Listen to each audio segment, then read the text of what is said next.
Good afternoon, friends. So it's just gone midday. I am headed to the Musée Rodin, which is just along the way, but I thought I'd stop off here. This is a military complex. The local metro station is called Invalides, and this is only in French, so I'm going to try and translate. Okay, Hôtel National des Invalides. Before the 17th century, nothing had been sorted out for the care and aid of veterans of the wars that have pervaded Europe. In 1670, Louis XIV decreed that construction should be made of a Hôtel Royal des Invalides, with a plan proposed by Liberal Brouon. I'm assuming that's a guy's name, Liberal. Built in 1674, the first pensioners followed a strict way of life. 4,000 men, and were entered into the complex, with overseeing by Louvois. Don't know who that is. The hospitals were able to deal with 300 illnesses, and it was paid for by Les Filles de la Charité. I'm not sure if that's a religious order, but the Daughters of Charity. The spiritual life was dealt with by Lazarites. Today, the museum is maintained by the Ministry of Defense, and blah, blah, blah, blah, blah. To continue the work of Louis XIV. To continue the work of Louis XIV is, I think, a bit of a very specific to this particular entry. But it is a really, really impressive building in a spectacular location, and is also, as you can see, able to be defended really quite seriously from whoever, I don't know. But it's cool. I have to take some photos of these cannons and mortars for Mark. Right, just walking through the park. Came across this. A memorial to General Henri Rodin, 1867 to 1946, military governor of Paris from 1923 until 1937. He's, if you can see his decorations there, pretty serious decorations, and he's holding a 1908 cavalry sabre, which is a British mark. Obviously knew his swords. I must admit, man, I mean, you know, born in the mid to late 19th century and died in 1946, I'm very happy that this man lived to see the end of World War II and the liberation of the city that he loved. Yeah.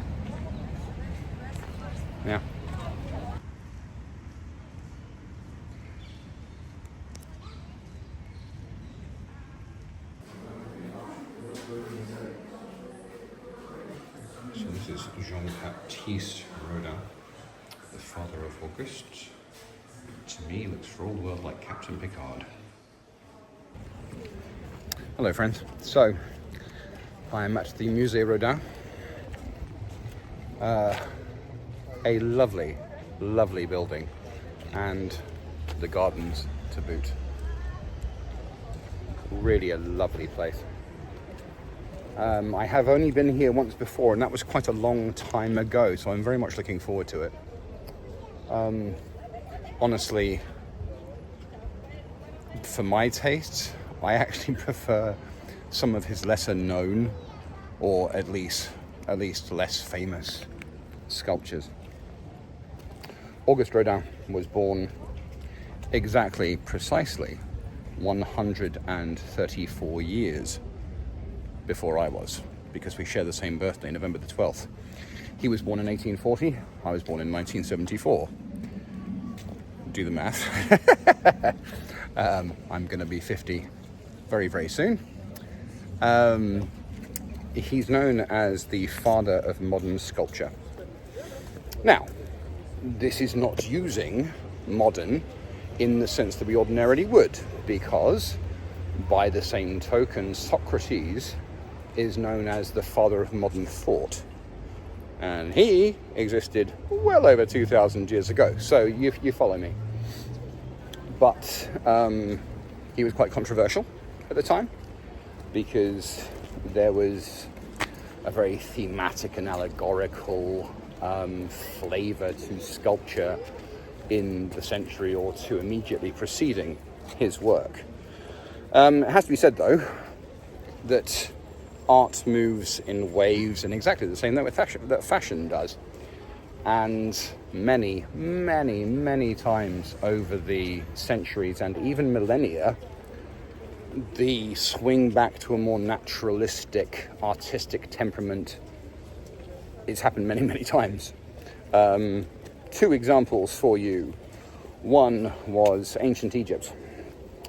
Ancient Egypt had a very stylized, some might say two-dimensional method of art that did pervade the centuries. But over time, even in Egypt, it swung back and forth a bit. One particular sculpture I remember is of a scribe with small but rolls of fat, at the time indicating that he was quite well off, but a very naturalistic kind of thing. The same thing happened in Akhenaten's reign. And then hopping on to the 17th century in Britain, Charles I famously requested that his portrait be depicted warts and all. He wasn't a very good looking man. So, like I say, art moves in waves and swings back and forth like a pendulum. But there was a great deal of criticism for Rodin's work during his lifetime. Of course, now he is justifiably and reassuringly universally beloved. Right behind me in the garden, I haven't actually been in there yet, is the thinker himself. And I love Vincent to death. Of course I do. Everyone does. As I mentioned the other day, I'm much more of a sculpture person, and no one transcends Michelangelo, of course, but by my lights, Michelangelo is the perfect artist because of the breadth of his work, painting, sculpture, architecture, and literature. You should read some of Michelangelo's sonnets very soon. But as a pure artist, as a pure sculptor, Rodin is the master, and is one of France's most beloved sons. Anyway, I'm going to venture in.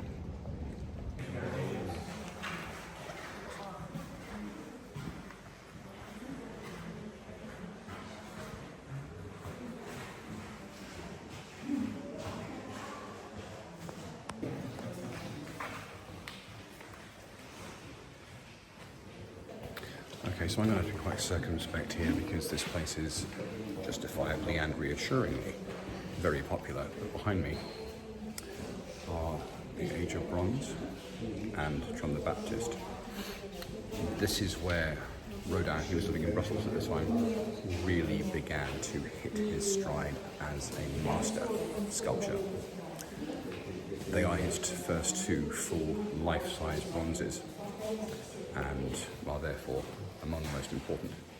It was before he went to Italy, but this is really where he began to be preeminent.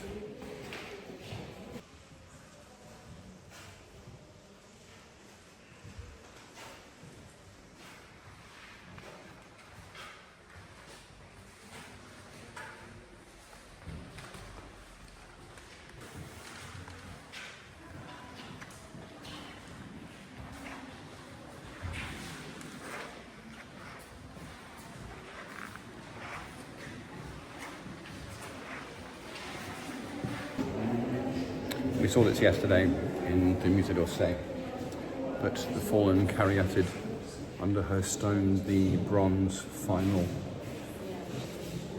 I wish it wasn't behind glass, but I understand why it is. Ugh.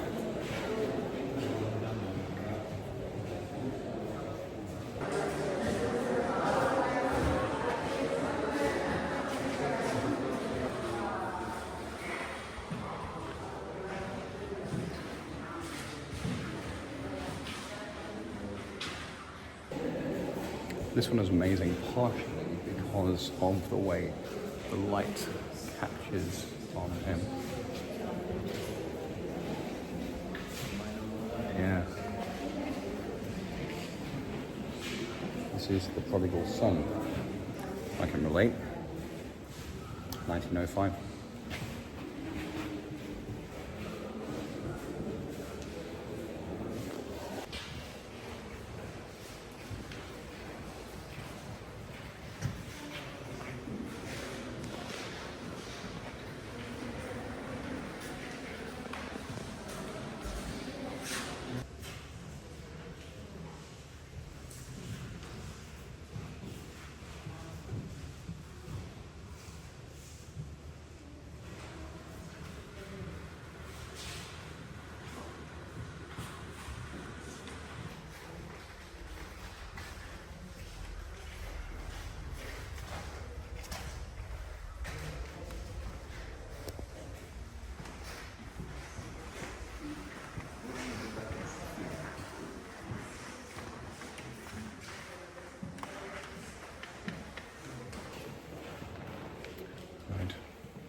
This is Celle qui fut la belle chimère, she who was once the helmet maker's beautiful wife. Possibly my favorite sculpture of all time.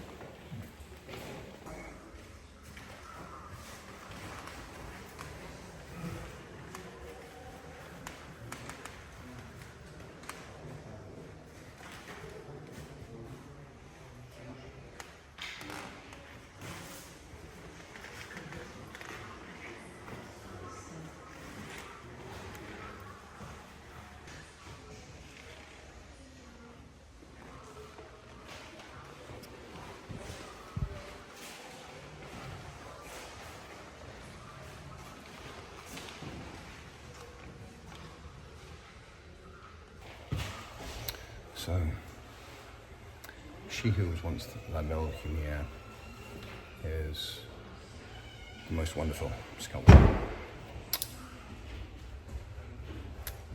Somebody once said, and I can't remember who, someone more eloquent and capable of greater profundity than myself, that anyone can, to a lesser or greater degree, sculpt beauty. A good sculptor will be able to show beauty in decay, but a truly great sculptor will be able to sculpt, in this case, a naked octogenarian woman just sitting on a rock, exactly, precisely as she is, and yet you can see that she's sad because behind her eyes she's still a beautiful 18-year-old girl, and it's only her body that's betrayed her. Cue Jeff getting a little bit misty, actually. Ugh. And she is so beautiful.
Right, so behind me is La Porte d'Enfer, the Gates of Hell.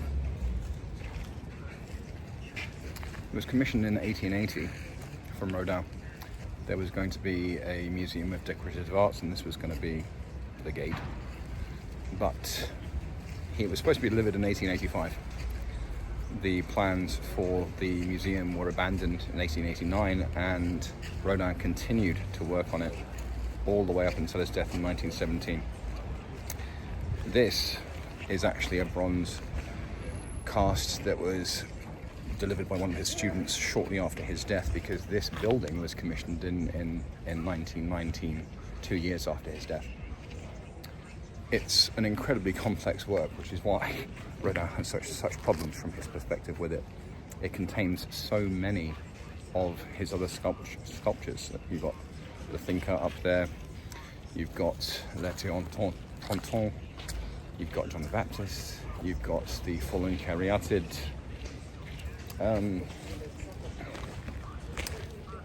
Our birthdays are not what we have in common.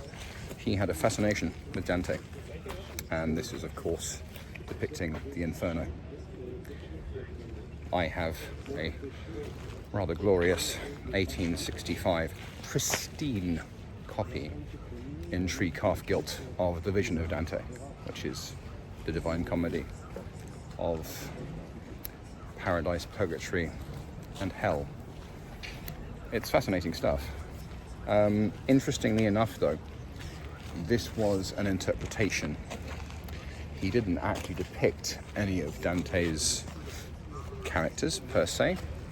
He kind of added his own interpretation, his own fiction, his own resolution in some cases, because Adam and Eve are not depicted in hell. They're depicted having been forgiven by Jesus himself when Jesus had ascended and everything else, forgiven and in paradise. They aren't represented here. So it's fascinating stuff, really, because taking something that you absolutely love, and the Vision of Dante is just incredible work. My copy was translated, and it is the definitive translation by a man called Reverend A. Carey, who spent his entire life, as well as catering to his parishioners, translating the Vision of Dante, and he did by far the best job. I have two copies. One is the pristine one, which I will one day read through. I swear blind it's never been read. It's been opened, including by me, but it's never been read cover to cover, which is why it's pristine. I also have the same translation and the same age, but this battered, mouldy, dog-eared, canvas-covered thing that I bought for a tenner. And that's the one I read. Anyway, I'm digressing now.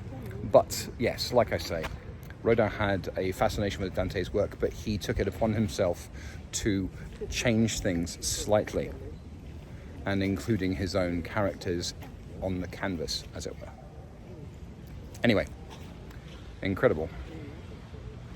The original plaster model upon which this was cast is in the Musée d'Orsay, as I said the other day.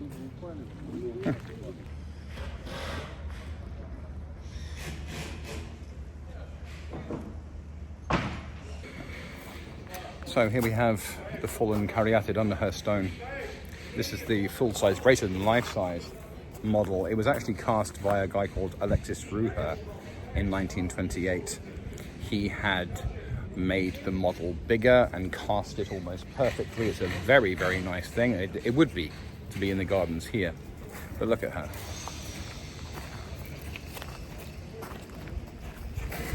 It signifies despondency, despair, sadness, and yet she's still holding it up. My second favorite Rodin sculpture.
I'm very much enjoying today.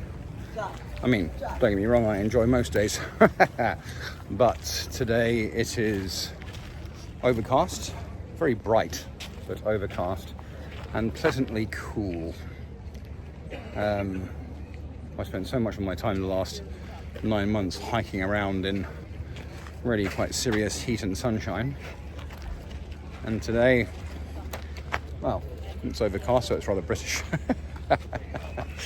But also, as I say, nice and bright. And here we have the thinker himself.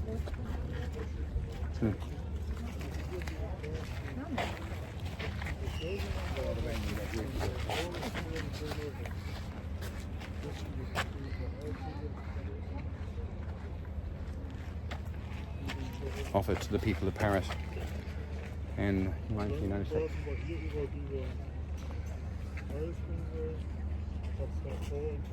He has, as one would expect, a fairly commanding presence in the garden.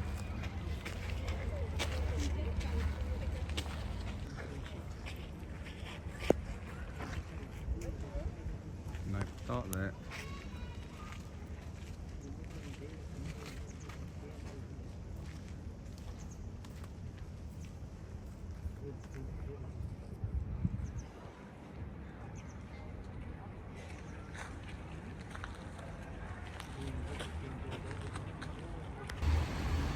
So a quick stroll around the garden before heading off to get some lunch, and then I'm off to Versailles. A few final points about Rodin himself. As I say, born on the 12th of November 1840 to a working class family in Paris.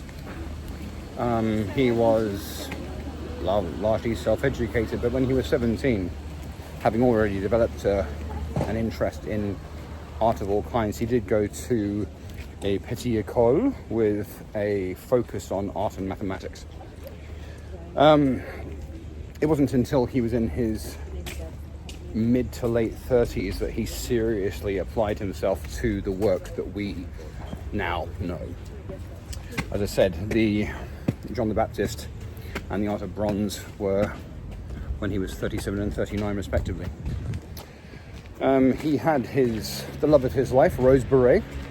He was different levels of commitment throughout his life. He did have a rather long affair with a lady called Camille, who is his student and then creative rival.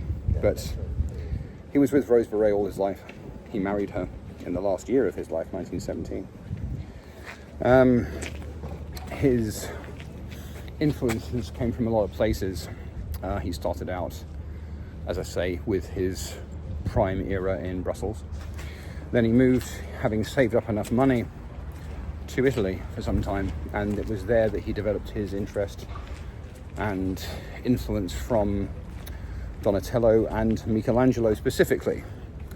Not Raphael or Leonardo, of course. No, sorry, turtle joke. Don't make jokes, Jeff. Michelangelo especially. And also he developed a fascination with the work of Dante. So, the man had very good taste. Anyway, and it was really after he came back from Italy that he hit his apex of his artistic output. And the man was prolific, man. Seriously. So much work. He did become beloved in his lifetime.